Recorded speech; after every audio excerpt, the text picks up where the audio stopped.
Adventure 4. The Boscombe Valley Mystery, Part 2. There was no rain, as Holmes had foretold, and the morning broke bright and cloudless. At 9 o'clock Lestrade called for us with the carriage, and we set off for Hatherley Farm and the Boscombe Pool. "There is serious news this morning," Lestrade observed. "It is said that Mr. Turner of the Hall is so ill that his life is despaired of." "An elderly man, I presume?" said Holmes. "About 60, but his constitution has been shattered by his life abroad, and he has been in failing health for some time.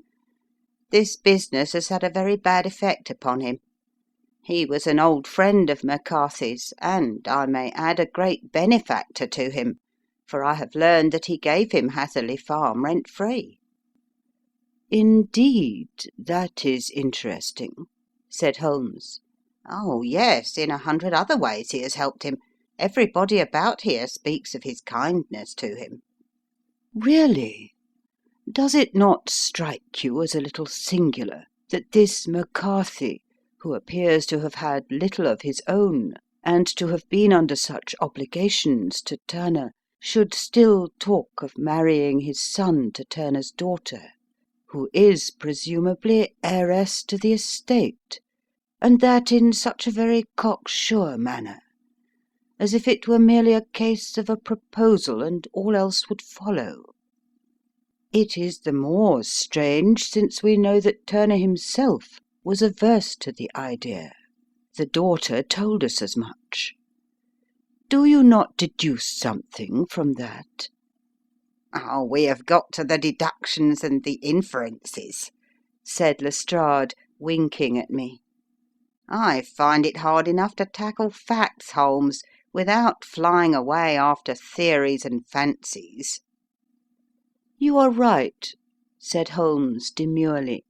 "You do find it very hard to tackle the facts." "Anyhow, I have grasped one fact which you seem to find it difficult to get hold of," replied Lestrade with some warmth. "And that is?" "That McCarthy senior met his death from McCarthy junior, and that all theories to the contrary are the merest moonshine." "Well, moonshine is a brighter thing than fog," said Holmes, laughing. "But I am very much mistaken if this is not Hatherley Farm upon the left." "Yes, that is it." It was a widespread, comfortable-looking building, two-storied, slate-roofed, with great yellow blotches of lichen upon the grey walls. The drawn blinds and the smokeless chimneys, however, gave it a stricken look, as though the weight of this horror still lay heavy upon it. We called at the door, when the maid, at Holmes' request, showed us the boots which her master wore at the time of his death, and also a pair of the son's, though not the pair which he had then had. Having measured these very carefully from 7 or 8 different points, Holmes desired to be led to the courtyard, from which we all followed the winding track which led to Boscombe Pool. Sherlock Holmes was transformed when he was hot upon such a scent as this. Men who had only known the quiet thinker and logician of Baker Street would have failed to recognise him. His face flushed and darkened, his brows were drawn into 2 hard black lines, while his eyes shone out from beneath them with a steely glitter. His face was bent downward, his shoulders bowed, his lips compressed, and the veins stood out like whipcord in his long sinewy neck. His nostrils seemed to dilate with a purely animal lust for the chase, and his mind was so absolutely concentrated upon the matter before him that a question or remark fell unheeded upon his ears, or, at the most, only provoked a quick, impatient snarl in reply. Swiftly and silently he made his way along the track which ran through the meadows, and so by way of the woods to the Boscombe Pool. It was damp, marshy ground, as is all that district, and there were marks of many feet, both upon the path and amid the short grass which bounded it on either side. Sometimes Holmes would hurry on, sometimes stop dead, and once he made quite a little detour into the meadow. Lestrade and I walked behind him, the detective indifferent and contemptuous, while I watched my friend with the interest which sprang from the conviction that every one of his actions was directed towards a definite end. The Boscombe pool, which is a little reed-girt sheet of water some 50 yards across, is situated at the boundary between the Hatherley farm and the private park of the wealthy Mr. Turner. Above the woods which lined it upon the farther side we could see the red jutting pinnacles which marked the site of the rich landowner's dwelling. On the Hatherley side of the pool the woods grew very thick, and there was a narrow belt of sodden grass 20 paces across, between the edge of the trees and the reeds which lined the lake. Lestrade showed us the exact spot at which the body had been found, and indeed so moist was the ground that I could plainly see the traces which had been left by the fall of the stricken man. To Holmes, as I could see by his eager face and peering eyes, very many other things were to be read upon the trampled grass. He ran round like a dog who was picking up a scent, and then turned upon my companion. "What did you go into the pool for?" he asked. "I fished about with a rake. I thought there might be some weapon or other trace. But how on earth—" "Oh, tut, tut, I have no time. That left foot of yours with its inward twist is all over the place. A mole could trace it, and there it vanishes among the reeds. Oh, how simple it would all have been had I been here before they came like a herd of buffalo and wallowed all over it. Here is where the party with the lodge-keeper came, and they have covered all tracks for 6 or 8 feet round the body. But here are 3 separate tracks of the same feet." He drew out a lens and lay down upon his waterproof to have a better view, talking all the time rather to himself than to us. "These are young McCarthy's feet. Twice he was walking and once he ran swiftly, so that the soles are deeply marked and the heels hardly visible. That bears out his story. He ran when he saw his father on the ground. Then here are the father's feet as he paced up and down. What is this, then? It is the butt end of the gun as the son stood listening. And this? Ha, ha! What have we here? Tiptoes! Tiptoes! Square, too, quite unusual boots. They come, they go, they come again. Of course, that was for the cloak. Now where did they come from?" He ran up and down, sometimes losing, sometimes finding the track, until we were well within the edge of the wood and under the shadow of a great beech, the largest tree in the neighbourhood. Holmes traced his way to the farther side of this, and lay down once more upon his face with a little cry of satisfaction. For a long time he remained there, turning over the leaves and dried sticks, gathering up what seemed to me to be dust into an envelope, and examining with his lens not only the ground, but even the bark of the tree as far as he could reach. A jagged stone was lying among the moss, and this also he carefully examined and retained. Then he followed a pathway through the wood until he came to the high road, where all traces were lost. "It has been a case of considerable interest," he remarked, returning to his natural manner. "I fancy that this grey house on the right must be the lodge. I think that I will go in and have a word with Moran, and perhaps write a little note. Having done that, we may drive back to our luncheon. You may walk to the cab, and I shall be with you presently." It was about 10 minutes before we regained our cab and drove back into Ross, Holmes still carrying with him the stone which he had picked up in the wood. "This may interest you, Lestrade," he remarked, holding it out. "The murder was done with it." "I see no marks." "There are none." "How do you know, then?" "The grass was growing under it. It had only lain there a few days. There was no sign of a place whence it had been taken. It corresponds with the injuries. There is no sign of any other weapon." "And the murderer?" "Is a tall man, left-handed, limps with the right leg, wears thick-soled shooting boots and a grey cloak, smokes Indian cigars, uses a cigar-holder, and carries a blunt penknife in his pocket. There are several other indications, but these may be enough to aid us in our search." Lestrade laughed. "I am afraid that I am still a sceptic," he said. "Theories are all very well, but we have to deal with a hard-headed British jury." "Nous verrons," answered Holmes calmly. "You work your own method, and I shall work mine. I shall be busy this afternoon, and shall probably return to London by the evening train." "And leave your case unfinished?" "No, finished." "But the mystery?" "It is solved." "Who was the criminal, then?" "The gentleman I describe." "But who is he?" "Surely it would not be difficult to find out.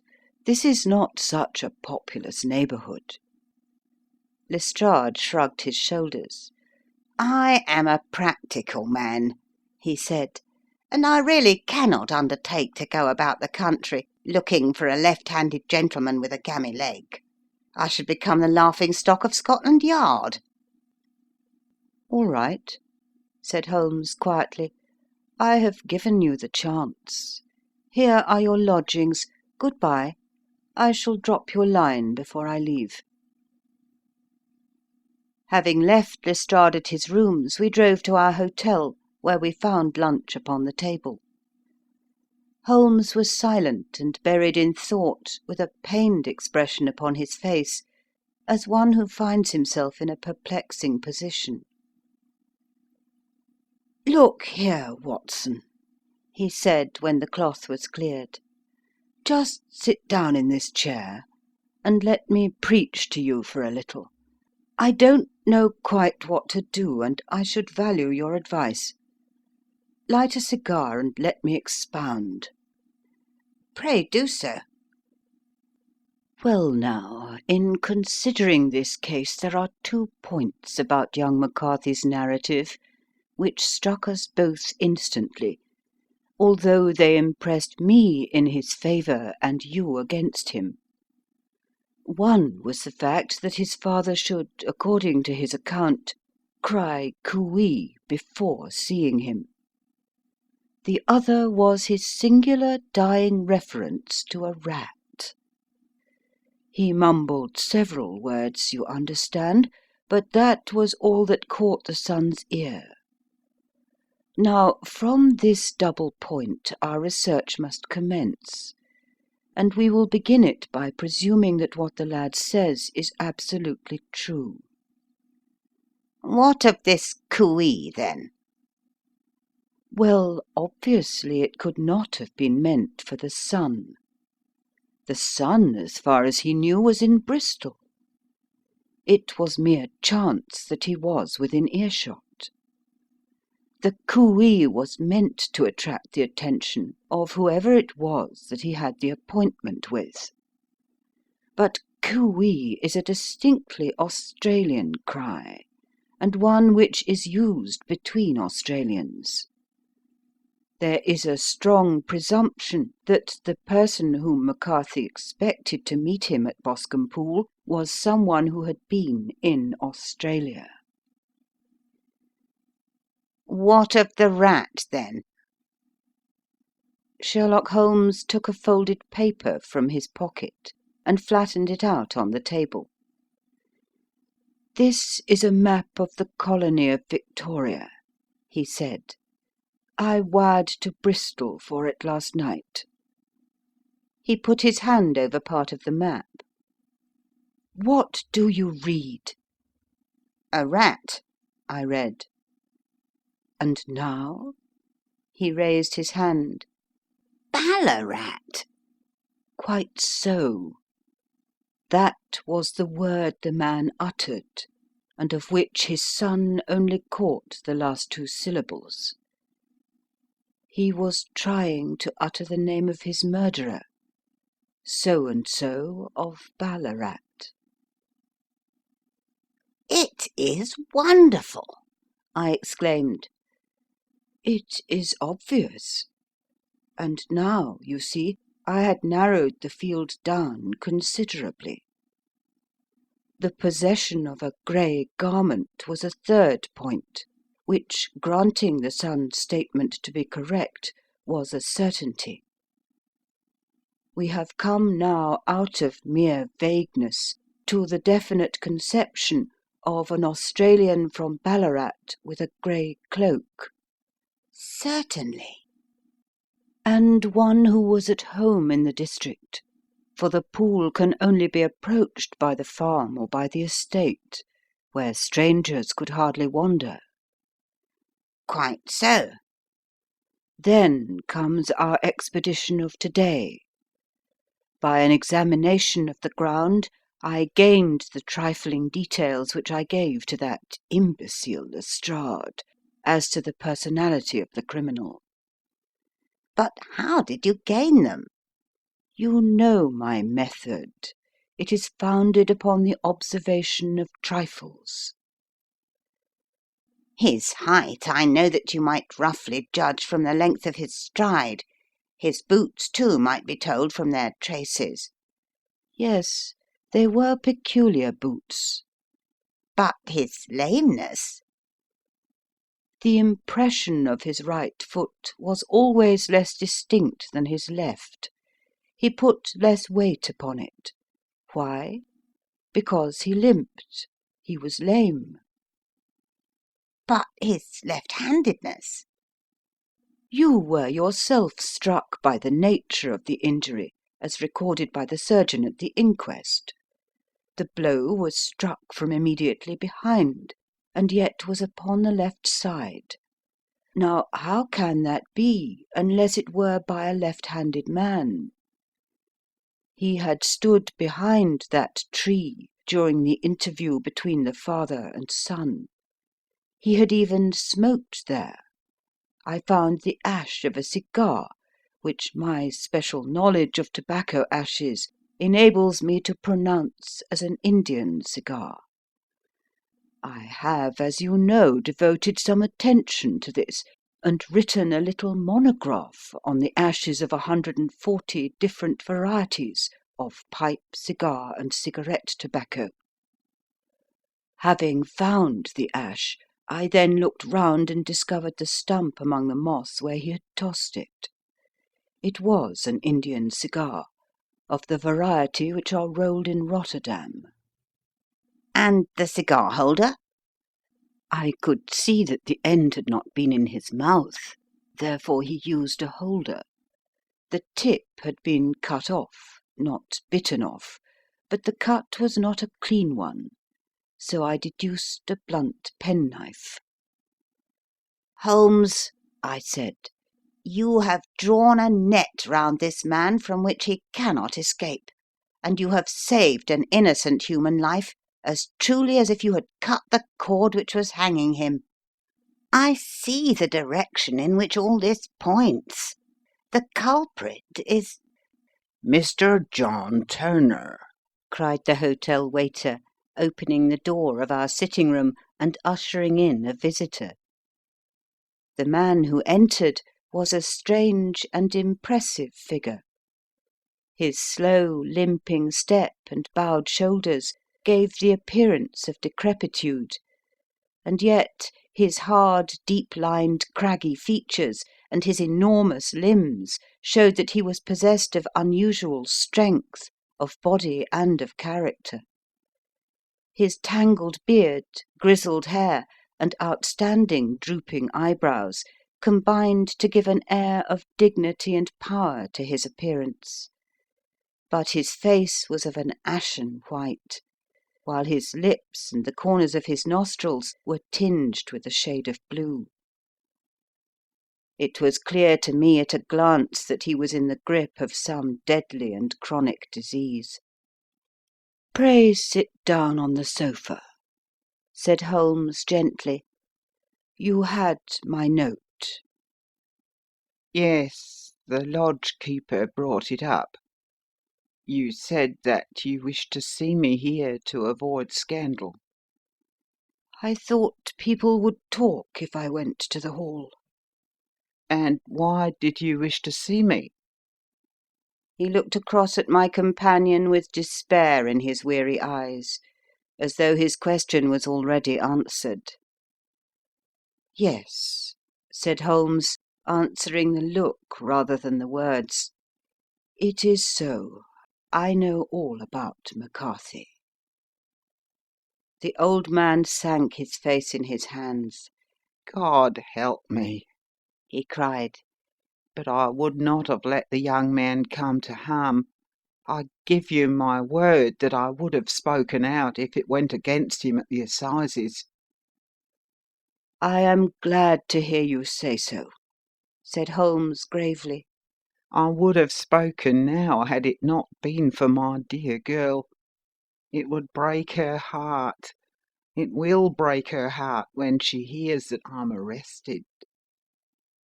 "It may not come to that," said Holmes. What? "I am no official agent. I understand that it was your daughter who required my presence here, and I am acting in her interests. Young McCarthy must be got off, however." I am a dying man, said old Turner. I have had diabetes for years. My doctor says it is a question whether I shall live a month. Yet I would rather die under my own roof than in a jail. Holmes rose and sat down at the table with his pen in his hand and a bundle of paper before him. "Just tell us the truth," he said. "I shall jot down the facts. You will sign it, and Watson here can witness it. Then I could produce your confession at the last extremity to save young McCarthy. I promise you that I shall not use it unless it is absolutely needed." It's as well, said the old man. It's a question whether I shall live to the assizes, so it matters little to me. But I should wish to spare Alice the shock. And now I will make the thing clear to you. It has been a long time in the acting, but will not take me long to tell. You didn't know this dead man, McCarthy. He was a devil incarnate. I tell you that. God keep you out of the clutches of such a man as he. His grip has been upon me these 20 years, and he has blasted my life. I'll tell you first how I came to be in his power. It was in the early 60s at the diggings. I was a young chap then, hot-blooded and reckless, ready to turn my hand at anything. I got among bad companions, took to drink, had no luck with my claim, took to the bush, and, in a word, became what you would call over here a highway robber. There were 6 of us, and we had a wild, free life of it, sticking up a station from time to time or stopping the wagons on the road to the diggings. Black Jack of Ballarat was the name I went under, and our party is still remembered in the colony as the Ballarat Gang. One day a gold convoy came down from Ballarat to Melbourne, and we lay in wait for it and attacked it. There were 6 troopers and 6 of us, so it was a close thing, but we emptied 4 of their saddles at the first volley. 3 of our boys were killed, however, before we got the swag. I put my pistol to the head of the waggon driver, who was this very man McCarthy. I wish to the Lord that I had shot him then, but I spared him, though I saw his wicked little eyes fixed on my face, as though to remember every feature. We got away with the gold, became wealthy men, and made our way over to England without being suspected. There I parted from my old pals, and determined to settle down to a quiet and respectable life. I bought this estate, which chanced to be in the market, and I set myself to do a little good with my money, to make up for the way in which I had earned it. I married too, and though my wife died young, she left me my dear little Alice. Even when she was just a baby, her wee hand seemed to lead me down the right path as nothing else had ever done. In a word, I turned over a new leaf, and did my best to make up for the past. All was going well when McCarthy laid his grip upon me. I had gone up to town about an investment, and I met him in Regent Street, with hardly a coat to his back or a boot to his foot. "Here we are, Jack," says he, touching me on the arm. "We'll be as good as a family to you. There's 2 of us, me and my son, and you can have the keeping of us. If you don't, it's a fine law-abiding country, is England, and there's always a policeman within hail." Well, down they came to the West Country. There was no shaking them off, and there they have lived rent-free on my best land ever since. There was no rest for me, no peace, no forgetfulness. Turn where I would, there was his cunning, grinning face at my elbow. It grew worse as Alice grew up, for he soon saw I was more afraid of her knowing my past than of the police. Whatever he wanted he must have, and whatever it was I gave him without question: land, money, houses, until at last he asked a thing which I could not give. He asked for Alice. His son, you see, had grown up, and so had my girl, and as I was known to be in weak health, it seemed a fine stroke to him that his lad should step into the whole property. But there I was firm. I would not have his cursed stock mixed with mine. Not that I had any dislike to the lad, but his blood was in him, and that was enough. I stood firm. McCarthy threatened. I braved him to do his worst. We were to meet at the pool midway between our houses to talk it over. When I went down there I found him talking with his son, so I smoked a cigar and waited behind a tree until he should be alone. But as I listened to his talk, all that was black and bitter in me seemed to come uppermost. He was urging his son to marry my daughter with as little regard for what she might think as if she were a slut from off the streets. It drove me mad to think that I and all that I held most dear should be in the power of such a man as this. Could I not snap the bond? I was already a dying and a desperate man. Though clear of mind and fairly strong of limb, I knew that my own fate was sealed. But my memory and my girl, both could be saved if I could but silence that foul tongue. I did it, Mr. Holmes. I would do it again. Deeply as I have sinned, I have led a life of martyrdom to atone for it.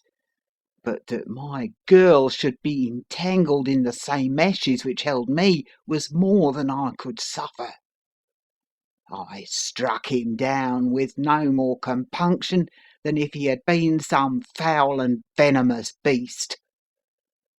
His cry brought back his son, but I had gained the cover of the wood, though I was forced to go back to fetch the cloak which I had dropped in my flight. That is the true story, gentlemen, of all that occurred. Well, it is not for me to judge you, said Holmes, as the old man signed the statement which had been drawn out. I pray that we may never be exposed to such a temptation. I pray not, sir. And what do you intend to do? In view of your health, nothing. You are yourself aware that you will soon have to answer for your deed at a higher court than the assizes. I will keep your confession, and if McCarthy is condemned, I shall be forced to use it. If not, it shall never be seen by mortal eye, and your secret, whether you be alive or dead, shall be safe with us. Farewell, then, said the old man solemnly. Your own deathbeds, when they come, will be the easier for the thought of the peace which you have given to mine.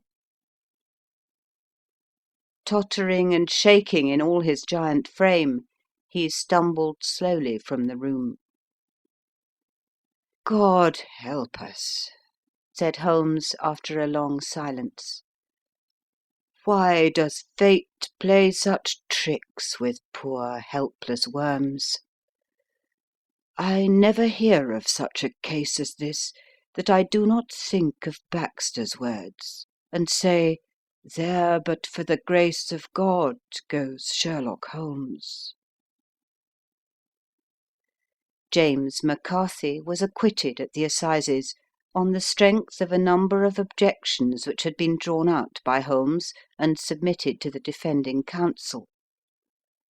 Old Turner lived for 7 months after our interview, but he is now dead, and there is every prospect that the son and daughter may come to live happily together in ignorance of the black cloud which rests upon their past.